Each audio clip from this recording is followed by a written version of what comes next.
पिछली बार हमने परमेश्वर के राज्य के बारे में सीखा था। आज इसी विषय को हम आगे बढ़ाएंगे और पढ़ेंगे लूका उसका 4 का 43 पर। परंतु यीशु ने उनसे कहा, मुझे अन्य नगरों में भी परमेश्वर के राज्य का सुसमाचार सुनाना आवश्यक है, क्योंकि मैं इसीलिए भेजा गया हूं। परमेश्वर पिता ने प्रभु यीशु मसीह को परमेश्वर के राज्य के बारे में प्रचार करने के लिए भेजा। हमने देखा था पहला प्रचारक यूहन्ना ने परमेश्वर के राज्य के बारे में प्रचार किया, दूसरे नंबर पर प्रभु यीशु मसीह ने, और फिर तीसरे नंबर पर प्रभु यीशु मसीह के चेलों ने भी, और उसके बाद हम देखते पौलुस ने भी इसी विषय पर काफी समय तक लोगों को सिखाते रहे। तो आज हम पास्टर्स कलीसिया के लोग इस मुख्य विषय को क्यों भूल गए हैं, क्यों हम इसके ऊपर मनन नहीं कर पा रहे हैं, जबकि इसके साथ में प्रतिज्ञा है कि पहले तुम परमेश्वर के राज्य और धर्म की खोज करो तो ये सारी वस्तुएं तुम्हें मिल जाएगी। अब हम देखते हैं कि आखिर परमेश्वर के राज्य के बारे में संपूर्ण बाइबल क्या कहती है। हम प्रायः मनुष्य को राजा समझकर उससे डरते हैं, लेकिन इस बात को हमें जानने की जरूरत है कि इस पृथ्वी के समस्त राजाओं के ऊपर स्वर्ग में एक महाबादशाह विराजमान है, जो नीलम के सिंहासन पर, अग्नि के सिंहासन पर बैठा हुआ है और वहां सब कुछ देखता है, अच्छी तरह से समझता है और वहां से राज्य कर रहा है। इब्राहिम को जब राजा ने उसकी पत्नी को छीन लिया तो पूरे देश में परमेश्वर उनके ऊपर विपत्ति भेजा। राजा समेत समस्त प्रजा बड़ी विपत्तियों में पड़ गई, क्योंकि परमेश्वर ने उनके ऊपर बड़ी बड़ी विपत्तियों को भेजा।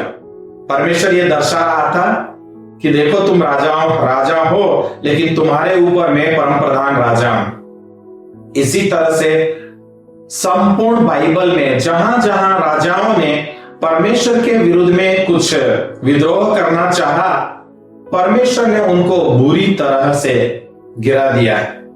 नबूकदनेस्सर के राजा के बारे में हम देखते हैं कि किस प्रकार से जब उसके मन में एक विचार ही आया कि मैंने ही ये सब कुछ किया, तब स्वर्ग से वाणी आई और दानियेल के द्वारा कहा गया कि परम प्रधान परमेश्वर मनुष्यों के राज्यों में प्रभुता करता है। परम प्रधान परमेश्वर मनुष्यों के राज्यों में प्रभुता करता है। पुराना नियम भी परमेश्वर के राज्य के बारे में अच्छी तरह से वर्णन करता है और उसी विषय को नया नियम में बार बार दोहराया गया है कि परमेश्वर किस प्रकार से पृथ्वी पर सक्रिय है। आज हम एक और पद पढ़ना चाहेंगे। वो भजन संहिता 22 उसका 28 में लिखा है कि यहोवा परमेश्वर राज्य करता है और सब जातियों पर प्रभुता करता है। कितनी अच्छी तरह से लिखा कि वो सब जातियों पर प्रभुता करता है। अगर हम और आगे जाते हैं तो भजन संहिता 44 के 4 में लिखा है कि तू ही हमारा महाराजा है। महाराजा का मतलब होता है सारे राजाओं के ऊपर महान राजा है। आगे हम 47 अध्याय 47 भजन उसका 2, 6 और 7 और 8 में पढ़ते हैं। लिखा गया यहोवा सारी पृथ्वी के ऊपर महाराजा है।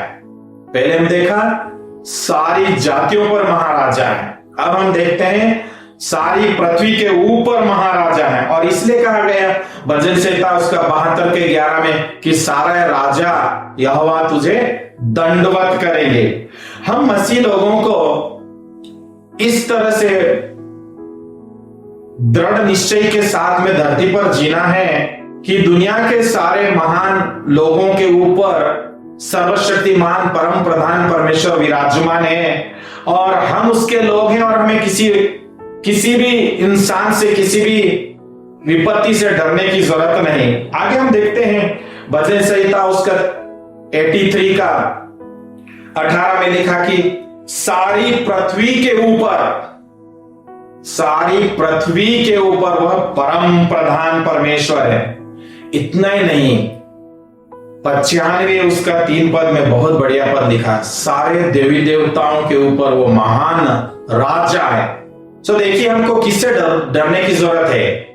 कोई जाति से डरने की जरूरत नहीं, क्योंकि लिखा सारी जातियों के ऊपर यहोवा प्रभुता करता है। कोई राजाओं से डरने की जरूरत नहीं, क्योंकि सारे राजाओं के ऊपर यहोवा महाराजा है। इसलिए मत्ती 5:35 में भी लिखा है, यरूशलेम महाराजा का नगरी है। हमको और भी बाइबल में अनगिनत पद मिलते हैं, वो ये दर्शा रहे हैं कि हमारा परमेश्वर बहुत महान राजा है और सक्रिय रीति से धरती के ऊपर काम करता है। भजन 33 और उसका अगर 11 से पढ़ते हैं तो क्लियरली लिखा है, वो ऊपर से हरेक को देखता है, हरेक को जांचता है, हरेक को परखता है। और 15 पद बहुत अच्छी तरह से लिखा है, हर व्यक्ति को इंडिविजुअली, व्यक्तिगत रीति से बनाता है। हर व्यक्ति को, प्रत्येक व्यक्ति को व्यक्तिगत रूप से वो बनाता है। और जब उसने सब कुछ बनाया, इसलिए तो उसे हम प्रभु कहते हैं। प्रभु अर्थात मालिक, अर्थात स्वर्ग और पृथ्वी के ऊपर वो सर्वोपरि है। और उसके राज्य के बारे में, उसकी राजगद्दी के बारे में अगर हम देखते हैं तो बाइबल अच्छी तरह से बताती है कि अनादि काल से अनंत काल तक तू ही परमेश्वर है, अनादि काल से अनंत काल तक तू ही महाराजा है। और इसी राज्य के बारे में प्रचार प्रभु यीशु मसीह करते हैं और अपने चेलों को भी इसी विषय पर प्रचार करने के लिए भेजता है। अब रही बात, परमेश्वर का राज्य दृश्य रूप में नहीं आता का मतलब होता है कि वर्तमान समय में पवित्र आत्मा के द्वारा हर विश्वासी को अधिकार मिल जाता है कि पृथ्वी के ऊपर वह शासन करे। अर्थात हर विकट परिस्थिति पर, हर बीमारी, हर कष्ट, पीड़ा, हर प्रकार की समस्या पर, अर्थात हर विश्वासी को शक्ति मिल जाती, अधिकार मिल जाता। एक्चुअली में अधिकार दिखता नहीं है, अधिकार जब हम कार्य में लाते हैं तो प्रकट रूप से दिखाई देता है। सो कलीसिया को इस बात का दृढ़ निश्चय हो जाना है कि हम बहुत महान शक्ति में होकर बड़े अधिकार के साथ में धरती पर काम करें। और जब हम विश्वास से करते हैं, बड़ी बड़ी समस्या हट जाती। इसलिए प्रभु यीशु मसीह ने कहा कि विश्वास से अगर तुम कहोगे ये पहाड़ हट जाए तो हट जाता है। आगे हम बहुत सारे और अगले अध्याय में हम देखते हैं जिसमें प्रभु यीशु मसीह ने क्लियरली बहुत सारी बातें कहा गया है। अच्छा, जब हम मत्ती उसका 24-25 अध्याय प्रभु यीशु मसीह के दोबारा आगमन के बारे में कहते हैं, और उसके 35 पद में लिखा हुआ, 34 और 35 पद में, कि परमेश्वर ने अनादि काल से ये राज्य हमारे लिए तय करके रखा है। जगत की उत्पत्ति से पहले हमारे लिए ये राज्य को तैयार किया गया है। और इसलिए अपने लोगों से कहता कि तुम उसके वारिस हो जाओ। राज्य करने का कई अर्थ है बाइबल में। राज्य करना अर्थात ऐश करना। राज्य करने का एक राजा ऐश करता है। इसी तरह से हम विश्वासी परमेश्वर की सामर्थ्य में होकर उसके अधिकार को प्राप्त करके इस दुनिया में एक शानदार जीवन जीने के लिए बनाए गए हैं। सो आगे जब हम इसको देखते हैं तो हमें बहुत अच्छा लगता है कि किस प्रकार की शक्ति हमारे परमेश्वर के द्वारा हमें प्राप्त हुई। आज भी हम देखते हैं जितने जेन्युइन, जितने गंभीर या सिंसियर विश्वासी लोग हैं, आज उनके द्वारा बड़े बड़े काम हो रहे हैं, क्योंकि वे परमेश्वर के राज्य का प्रचार कर रहे हैं। इसलिए परमेश्वर के राज्य का अधिकार और सामर्थ्य उन्हें मिल गई। कुछ लोग परमेश्वर के राज्य के बारे में सीमित ज्ञान है, लेकिन अच्छी तरह से समझ गए। उसी तरह से जैसे डाकू क्रूस के ऊपर था तो यीशु मसीह से कहता था कि हे प्रभु, यदि तू अपने राज्य में आए तो मेरी सुधि लेना। हम देखते सेनापति के बारे में भी, वो भी अपने दास बीमारी के संबंध में प्रभु यीशु मसीह के पास आकर कहता है, और उसके अधिकार के बारे में जब वो बातचीत करता है तो उसके बातचीत वार्तालाप के द्वारा हम अच्छी तरह से समझ सकते हैं कि वो परमेश्वर के राज्य की विचारधारा को समझ पाया। हमको भी चाहिए कि परमेश्वर के राज्य की विचारधारा के बारे में हम गहराई से जाएं, बाइबल के एक एक पदों में आने वाले दिनों में हम एक एक पद जो बाइबल का परमेश्वर के राज्य के बारे में वर्णन करती उसके ऊपर हम मनन करेंगे, सीखेंगे। और जितने लोग वर्तमान समय में, जितनी कलीसियाएं और जितने प्रभु के दास दासियां परमेश्वर के राज्य के बारे में अध्ययन कर रहे हैं, प्रचार कर रहे हैं, परमेश्वर उनके द्वारा बड़े बड़े काम कर रहे हैं। प्राय बड़ी बड़ी संस्था के हेड या संस्थापक के द्वारा कुछ काम होता है, चमत्कार होता है तो सब दूर मालूम पड़ता है। लेकिन छोटे छोटे परमेश्वर के बहुत सारे दास और दासियां आज भी गांव में इधर उधर काम करते, उनके द्वारा मुर्दे जिंदे हो रहे हैं, बड़े बड़े चिन्ह चमत्कार हो रहे हैं और अद्भुत काम हो रहे हैं। ये दर्शाता है कि परमेश्वर के राज्य का अधिकार उन्हें मिल गया है और वर्तमान समय में अपने अधिकार का सदुपयोग कर रहे हैं।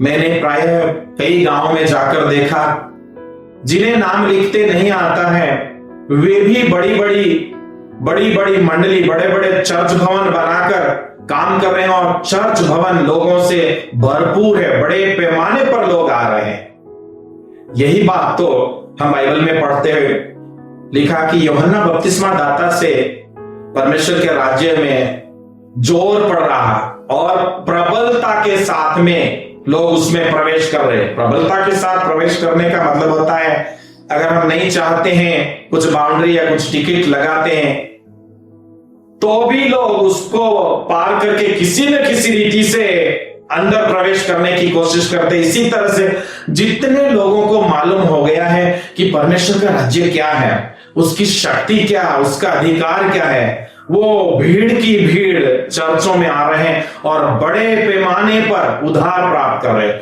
बड़े पैमाने पर परमेश्वर की शक्ति और आशीषों का अनुभव कर रहे हैं। इसलिए प्रिय भाई बहनों, जब अनपढ़ लोगों के द्वारा इस प्रकार से कार्य हो रहा है तो पढ़े लिखे लोगों के द्वारा कितना महान काम हो सकता है।